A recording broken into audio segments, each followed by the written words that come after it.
Okay, here's the third and final review of the entity relationship diagrams that we've been looking at in class. And I thought it might be good to first of all check out all of the entities. So we have a college, an instructor, a section, a student, a department, and a course. And then let's have a look at the keys. So college just has a single primary key. Instructor just has the ID as its primary key. Department has a composite key, D name and D code, as does course, C code and co-name. Section just has a section ID, student just has a student ID. So we're all good with the keys. Now, one thing that's a little different on this diagram compared with the company diagram, right, is the multiplicities, right? The multiplicities on the company diagram were just single numbers, but now the multiplicities are all ranges.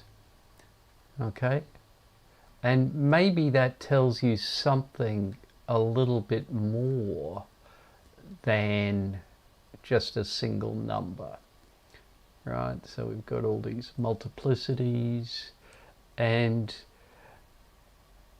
actually that's something I also noticed about this diagram compared with the other diagram, is this diagram has nothing that has total participation. Right? All of the lines connecting entities with relationships are partial participation. So I think that means that, yeah, so that's sort of telling you why each of these, why some of these have a 0 on one side, right? Because if there's a 0 possible in the multiplicities on one side, then you're obviously not going to have total participation possible in that case. And there's another one there. Right, so there's another one. There's a few zeros there that I missed. Okay, so what else can we say about this? Well, I think I mentioned on the previous diagram, right, about the attributes hanging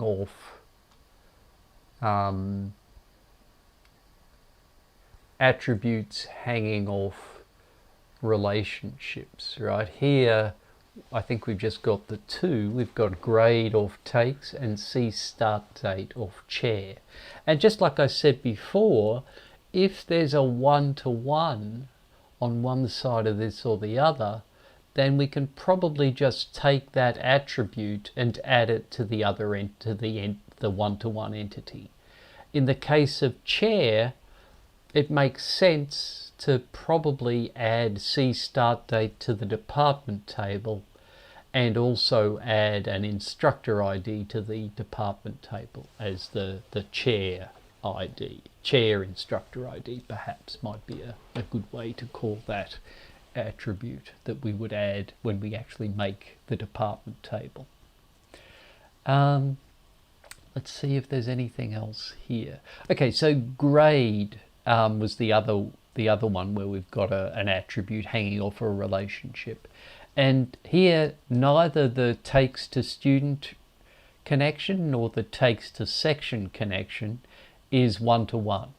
So we can't just say, okay, here's the single grade of this student, because students take lots of sections, and we can't say, here's the grade for this section, because each section has many students, right? The multiplicity on the between section and takes is saying that each section has to have at least 5 students in it.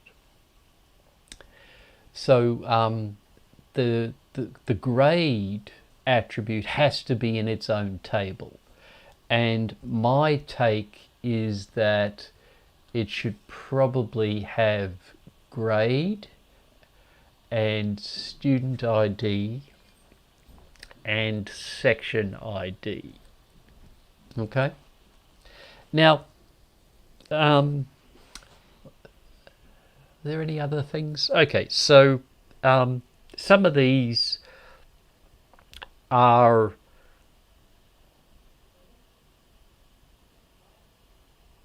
going to encode how the university works, right? For example, like I just said, the multiplicity of 5 here. Many universities won't run a section if there are fewer than 4 or 6 or 5 students. So this is encoding a rule that the university has, that it won't run the section if it has fewer than 5 students. Another piece is this dean relation. One of the several people in the class decided that dean was a rank, and that's sort of true, but probably not, right? Rank in most universities goes something like, at least from a faculty viewpoint, instructor, assistant professor, associate professor, and then just full professor. Sometimes there's higher levels of professor, sometimes there's distinguished professor, right? Depends on the university. But dean isn't usually a rank in that sense. Dean is like chair. Dean is the person who runs the college. So what I think this dean relationship would do is it would add a dean instructor ID to the college table. Okay. I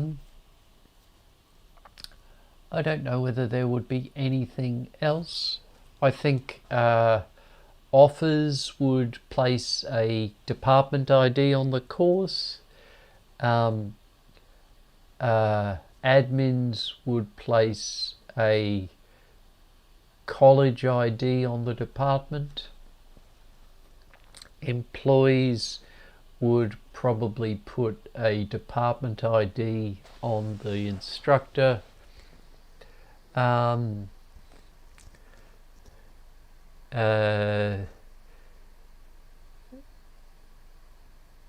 Sex would probably put a C code and C name on the section.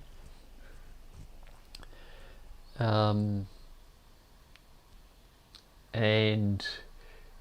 teachers would put an